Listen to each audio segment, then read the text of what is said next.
Bonjour, bonjour mes parents préférés. Comment allez-vous? Ça fait vraiment un long moment qu'on ne s'est pas vu, on n'a pas fait de vidéos et tout. Merci, merci, merci à tous ceux qui continuent de s'abonner, qui continuent d'en parler à leurs amis et tout, pour s'abonner à ma page. Merci, que Dieu vous bénisse.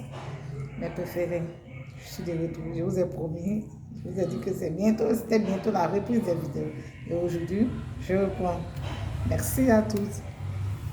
Ce matin, je vais vous parler de la rentrée scolaire. La rentrée scolaire, un thème très, très, très important. Mes abonnés préférés. La rentrée scolaire, c'est toute une organisation. Vous comprenez? C'est toute une organisation morale, physique, spirituelle et tout. Donc quand je parle de la rentrée scolaire, ça concerne bien sûr nos enfants. Et pendant cette rentrée, vous savez que les enfants parfois ont du mal à assimiler les cours. Les enfants sont beaucoup distraits. Nos enfants souvent ont peur d'échanger avec nous les parents. Ils subissent souvent des stress à l'école, des traumatismes même pour certains. Mais les enfants n'arrivent pas à nous confier cela. Quand l'enfant n'arrive pas à bien assimiler les cours, le stress s'impose automatiquement. Vous comprenez? Le stress s'impose à la méfiance, puisqu'il se dit qu'il y a la moquerie autour de lui. Donc, quelles précautions le parent doit prendre? L'enfant, surtout le premier jour de la semaine qui est le lundi. Dans le calendrier scolaire, le premier jour de la semaine qui est le lundi. Lundi, avant que bébé ne parte à l'école, vous lui dites de se mettre en genoux.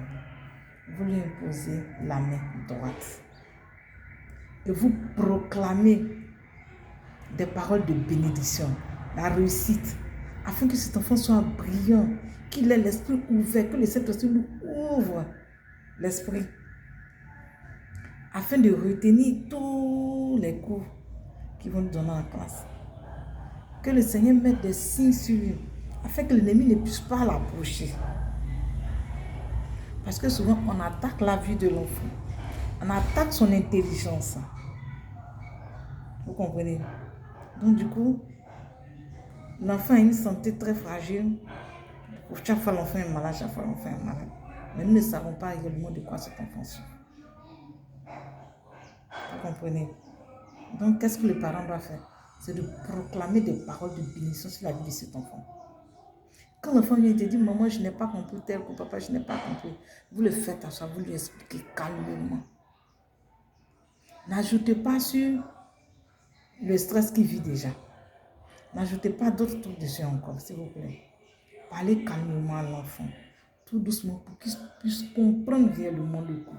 Évitez de dire aux enfants qu'ils sont bêtes. Évitez de leur dire qu'ils sont nuls. Évitez de parler trop de vos enfants autour de vous.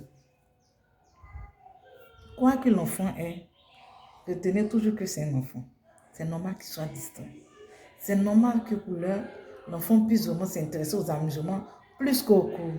Parce que nous venons à peine de commencer la rentrée. Donc il y a encore l'esprit d'amusement encore en tête. Vous comprenez? Sur ce, passez une très bonne journée. Et n'oubliez pas de vous abonner sur ma chaîne YouTube Les Conseils de Tata Alice. Merci et bisous. Bon week-end à tous. Que Dieu vous bénisse. Chers abonnés, merci. Merci pour ceux qui continuent d'en parler de cette chaîne-là à leurs amis. Conseillez vos amis d'aller écouter un peu les conseils. Merci à tous et bisous, bisous à tous.